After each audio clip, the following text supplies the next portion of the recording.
fight. The detainment strike was solid. Hit Cho'Gall into the wall to get that stun. Well, Cho'Gall is not the hardest target to actually hit. Sure, but I mean, but still, that's not a point for them. It's a point against them. Yep.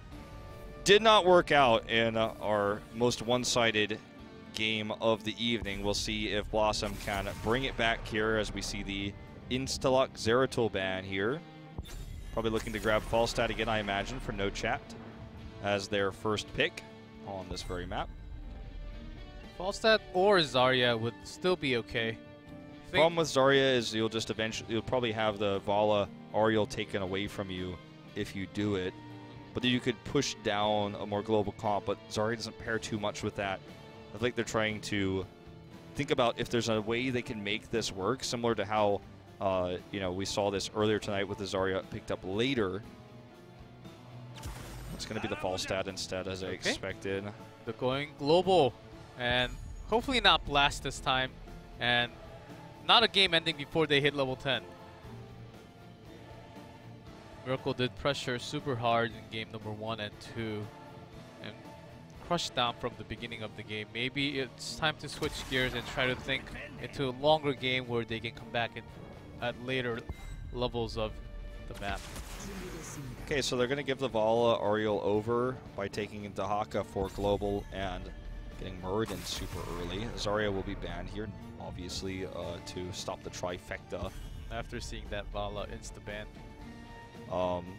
Again, we don't always see, the triple when you have a second DPS here, but with no chat's hero pool, makes a lot of sense. With the ban on Malfurion highlighted here, this leads me to believe they want to use Stage Dive for ETC as a secondary global on this map. Yeah, and just also overall, Malfurion is still one of the best supports. Moving over to the Hammer highlight, though. Targeting crazy moving Sergeant Hammer. They already have 2 DPSs, so I like this idea a little bit more than just banning the Malfurion. Choking the DPS. Yeah. And this is the second time we saw the Dahaka Muradin pick up from Miracle. Let's see how many more times you actually see them picking those. Double warrior, double tank from the first pick day. Before the long break, this phase number 1, they've been putting the DPS, Vala, Tassadar, and Tracer up on the top. They always showed what they wanted to do from the beginning of the draft. Feels like they really changed what they wanted to do along with the style of the drafting, and they are going with the tanky frontliners first, the obvious picks, and then hiding. They can have the other team try to pick what they want, really not give them the 100%, but still take away some with the bans, but also have their own team comp at the okay. Well, that's the answer exactly for what we want to see. This is what they're looking for in terms of DPS range wise. Lunara with her ability to, which is obviously kind of balanced in that she does quite a lot of DOT damage with her regular attack damage, but also has the spells to back it up. Li Ming gonna help finish off those weakened targets that take the DOT. And one of the issues with this, I guess, is that Lunara's damage usually it's centered in one area, which Ariel does very well against. So we'll see if this is good enough. Taking some creative liberty, I would say Miracle is with this one. Sometimes when you have this lockdown where you have Vala taken away, Falstad's taken away, and you've got Hammer already removed, you end up with this weird auto attack heroes. That's when we see the Raynor slip in sometimes. It's going to be the Lunara this time. So BlossoM, are they going to pick that ETC up? They hovered the Malfurion ban, so that leads me to believe that's definitely what they're locking in. But the question is, with what? And we're looking for Wiz's hero here, and it's going to be Arthas and Johanna. Okay, strong, just protecting Falstad and Vala on from the back line. Arthas, Johanna also cancels that auto attack, so going against the Lunara a little bit, but the poison damage still comes in. Definitely not a bad pick. I like this idea. She's got really good wave clear. Arthas going to help slow Lunara down. Already a fairly vulnerable hero. The Howling Blast can be really strong. And this seems to be the best chance yet BlossoM's had in terms of their compositions going into the draft in this third game. But It's Sky Temple. This map can end very quickly. They need to be sure that they have a strong early game, or Miracle should just snowball their way into a 3-0 here in our second match of the evening. Our last match for tonight, BlossoM versus MVP Miracle.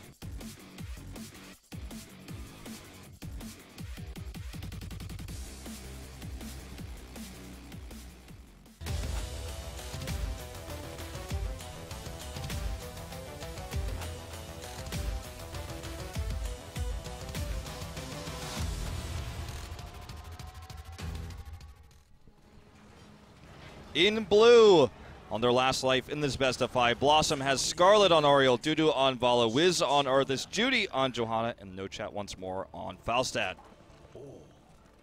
In red, the dominant MVP Miracle, Honkona on Meridian, Dami on Dehaka, Sniper on Liming, Crazy Moving on Nara, and Darvish on Malfurion. Sniper with the pleb horse, but Honkona repping Tempest here on his own victorious mount, and the respect mount coming out from Judy. He basically supported Honkona directly with that mount purchase. That's why everyone should go every time, every season when they come out and buy the defending champion mount. Yep, support pro gamers. I still have the Cloud9 mount, as much as it pains me. It is painful, of course. We'll see what the next mount will be after the mid-season and the next BlizzCon. That's the question. Okay, so this early game, I'm going to see the duo ranged actually hitting bot, punishing the solo laner with this lane swap. That's a pretty advanced technique that we see around the world, but in Korea a lot, where you try to punish the Dehaka with 2 DPS to keep him busy because he's just going to win the lane no matter what in terms of wave clear. So you really force him back to the tower and rotate out, as you just saw. Up here at the top, though, the counter is done here to Wiz. They immediately respond to this. 2 versus the solo laner to 2 versus the solo laner. You know, fight fire with fire. Honkona in position to punish any rotations up, as he's so known for. This is what I talk about when I say he's a scouting tank player, generally speaking. He hides in the bush, he threatens these ganks, he catches rotators, he unmounts people. Dismount, that's a proper word for that. But yeah, you get my idea. Yep, and No Chat staying on that same lane. Both having global, but Falstad would need to fly over at any time, and Nara, Arthas joins the fight from the top. Already in the bot lane, you could see Dami has taken back control of the solo because he is that very, very push-heavy Dehaka down there, as Honkona is not afraid of anything. He's just going to go ahead and start regenning his health. No autos to stop his trait. While all this is going on, of course, Wiz is soloing this top shrine. He's just a little bit behind. There is going to be a slight invade, though, because all the mid-pressure that's going on here, it's going to be tougher for BlossoM to rotate up to defend him. I really like how Miracle is playing this. They're going to control mid while denying top to try to get about a half extra of temple shots here. And when they finish up the middle temple, they can all gather up and try to go for the top again. And No Chat just use the flight to come up on top. So even if they don't get it now, they've already got about a 20% lead in shots, and now they're getting extra soak bot and even mid, as No Chat is indecisive as to whether he's going to rotate up. During all of this, Honkona was trying to slow this down, gets away. Nice attainment strike here onto Dami, but he rotates up now with the brush stock. They want to get the last shots. They fail. See if they can get some picks to make it at least worth their rotation. Even if the answer is no, Dami got a whole 2 sets of extra waves. That's why they're up an entire level in EXP, so much closer to 7. They had so much pressure in this mid lane the entire time, nearly killed the mid fort with that mid temple. And BlossoM is going to have to kind of set up here again, understanding that they're going to be a talent tier down for the next fight. Yeah, BlossoM has been down for all 3 games against MVP Miracle. And maybe this one feels like they are not as aggressive as before. Maybe this one, as we mentioned, they're trying to slow things down, maybe try to look for a longer game, try to look for holes when they're behind, and try to get some picks off of MVP Miracle. That seems to be the way to go, especially with this kind of team comp that BlossoM has. Like Falstad can come over and gust just 1 or 2 off away from the team in this position and target down those 2. Especially a Malfurion or Liming would be a great target to pick off. This is a really a heavy amount of pressure here from BlossoM in the bot lane. And you could tell how Judy's moving, that he really wanted this to stay that way. But unfortunately, with all the siege that Crazy Moving and Sniper have here, it's not long for this world, that push. And BlossoM has made the talent tiers competitive. They're 7 and 7 currently. No Chat's going to get this extra soak, the extra stacks, as Miracle is going to set up to take this camp. Control vision. Neither team able to kill the well going to this next shrine, which will almost certainly determine who gets heroics first. Looks like Miracle is going to have Crazy Moving work on this wall. They can get this wall and the mid fort. That's really going to put the extra pressure on. Honkono spots this, actually. This rotation over to the Knights. He's going to go for the steal. Unfortunately, no one is going to take the bait. Dami coming up, though. And will BlossoM stop this? No, they cannot. And 2v3. They just walk up and take it. What an aggressive play. Cleanse goes down, but even our observer is freaking out now. Yeah, Cleanse goes down. He does barely survive, but that was scary. Honkono just went in like a boss, and BlossoM thought, oh my gosh, they're all coming in. And when Miracle really needed like 3-4 more seconds to actually join and fight into that, Honkono was just so brave going in, and BlossoM could have thought, something's up here. We have to disengage. They knew at the least Dami was going to be there, but I feel like they could have defended a little bit more confidently with the vision that they had of the other heroes on the map. But there was definitely a panic moment there. Yep, they're already 2-0 down. I think that also affected a little bit, and Miracle just hit level 10. This will be a 3 temple at bot. Honkono just has to sit here. Yep. And he's not picking it at the moment. Maybe a haymaker? He is the man with the haymaker. That would be fun. I would enjoy it. However, I will doubt. I will have doubts about the chances of him picking that, as perhaps even the UI has bugged out about here, because I don't see even the 10 there probably, but I'm sure he just hasn't locked it in yet. Yep, he always does that. He's the man. All right, so Scarlet's really risky position there, but immediately gets the detainment strike he needs to escape. You're going to see the collapse attempt here onto Dami. He's already healed himself up, and now he's going to maybe try to turn this. No globals to help come up here and save him. Gets a nice drag here onto Wiz. Now the rotation is coming up. Yep. Burrows again. And Lunara is a fast-paced runner there. Yep, and even having the leaping strike, so it can go over any time. This may have been overextension for BlossoM. A huge orb connects with no chat there. It's going to force him to Hearth home. They have heroics now, so we're tied up a piece to, each.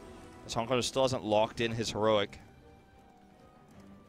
And things are looking finally for BlossoM on an even tier. They absolutely could take fights now. They could take objectives here. This is a very aggressive push on the top from Sniper and Dami. No one rotating up now. No chat, just kind of babysitting the bot lane. Here's the commitment, though, onto Wiz. Doesn't take too much damage. Meanwhile, Honkono does finally lock in the Avatar. All right, so the poke battle here, they just want to knock this fort down. They're basically just, while they're even, farming a little bit and trying to keep their lead without taking too big of a risk, waiting for the next temple phase, because they've been outplaying BlossoM in the temple phases so far, mostly because of talent tier advantages, but they want to keep it that way going forward. Honkono's also going to posture around aggressively, but this time, no follow-up, not going to actually steal the Siege Giants. I think Honkono has changed a little bit. He's not overextending too much. Of course, again, we're talking against BlossoM, but we saw him getting way too overextending, especially when he played some variants in the beginning phase of the season. And Honkono seems about right on that Muradin. Probably one of the best Muradins in this world. Okay, Dami. I hope this be a double cap for the time being. Honkono not afraid of anything here, so the double cap continues. Dami can rotate down at any moment. That's right. There's so many bushes waiting for Dami here. BlossoM has to be careful, and Falset is also here trying to soak in for damage, and there comes Dehaka. Unfortunately, the detainment strike hits him, so not going to get much out of it. Honkono's forced to Avatar here, but look at how much pressure Dami is putting on just right in the front lines here on Wiz and Judy. Burrows in, Sniper trying to get a kill here, trying to get those resets. We're going to see Honkono have to come in here because there's too much damage onto Dehaka. Finally, the first kill goes down for BlossoM, and they will win this exchange. It was a 12-13 fight.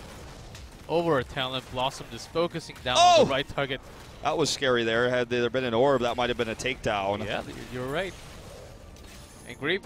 Johanna really hit that. Judy really hit that skill shot, and then he is, whenever we speak. Oh man, Judy goes players. down immediately here. And this is just the mechanical lead for Miracle here. You could see it showcased. Now Wiz going to get burned down by Crazy Moving. No way out of this one. They want to cut their losses here. No Chat gets hit by the Calamity. Will he get sniped by the Disintegrate? The answer is no, not this time. Very close. But it looks like it's just going to be the double take for Miracle as they split off and regroup. Ouch. This has been the best game for BlossoM yet, though, I would say. Taking that fight, abusing Dami's aggressive positioning. Yep, it is past minute 10, and they are 2 levels down still. And all these temples will do a lot of damage to the bot lane and the middle. They will be going towards that fort when they hit 16 very soon. But loving the crazy, not crazy, plays of Crazy Moving coming out forward as Lara. He has been a player that overextends sometimes whenever he tilts. Would be the right word here. Auto-lock Chromie, anybody? But look, he's had one of the best KDAs of all ranged assassins in Korea since the beginning of Heroes of the Storm. Yes. You know, professionally being played in Korea. So it's no surprise that he could play a very good Lunara here. He's very positional based and not very forgiving in terms of being caught, because she doesn't have much of an escape despite her move speed being high. Dami's actually going to solo this Night Camp to the top to do some counter pressure before brush stalking in here. This is really greedy for BlossoM. I really liked what they did on Cursed Hollow when they took it, but this I feel is almost unnecessary. Big silence coming in here. And Wiz is almost caught. And very low, it is actually Johanna blowing up. Both tanks gone. No Chat Gus to disengage. They already lost the fight. And this boss is going for a miracle for sure. Look at Crazy Moving. He's coming over the left side, pushing them away. Eats a big hammering there, but that's going to be it. That's the boss. That's 16. And Onkono wants to kill here onto Dudu. Will he get it? Dives in. Nice detainment strike, but Crazy Moving has a leap. He could go for it, but no. Now with this keep, not going to commit. Nice dodge there by Dudu as well. The orb threads the needle there. But the boss is pushing, and they're going to preemptively remove these minions for the boss to come over and start working on the keep. The Night Camp that Dami soloed before engaging the boss is also pressuring the top keep wall. And now the boss is here. This keep will go down for sure. It is 13 to 16, 3 levels down. BlossoM is the one that needs a miracle here. Judy goes engaging in. Sniper teleports away. Honkano is the only one, and Dami also doing some damage. Grabbing onto Scarlet for the seconds. Well, here comes the first dead keep. 4-level lead now for Miracle as they push forward. Good Aegis here, but it might not be enough at the end of the day here. Dudu gets saved for a moment, was eventually get taken out. Miracle, several members low, but they just have these resets now going forward. Crazy Moving, gonna help push Judy back. He's gonna get killed, he can't go anywhere. He's going the wrong way, but there was no way out of this one. And this will either be game or a second keep, depending on how Miracle wants to play this. Looks like they're just going to go right for the core. So in our longest game of this series, Miracle will dominate once again on one of our quickest maps. Boom! Down goes Falstad. Wow. Scarlet is going to be the last to die. Deleted. And that is going to be GG. This almost looks like my Brawl games here. Yeah, it feels that way. The leap into the Hall of Storms knocks Crazy Moving out, but it won't matter. This is going to be a 3-0 victory here for MVP Miracle, having a better start to this second split here than their first in HGC Korea, as the core will go down, and that is going to be at GG. A 3-0, a much-needed 3-0 for Miracle, with their position currently in 6th place at HGC Korea. And only need every win they can get, but they need every map win that they can get. And this is exactly what they wanted. Definitely a better start compared to their very first day at HGC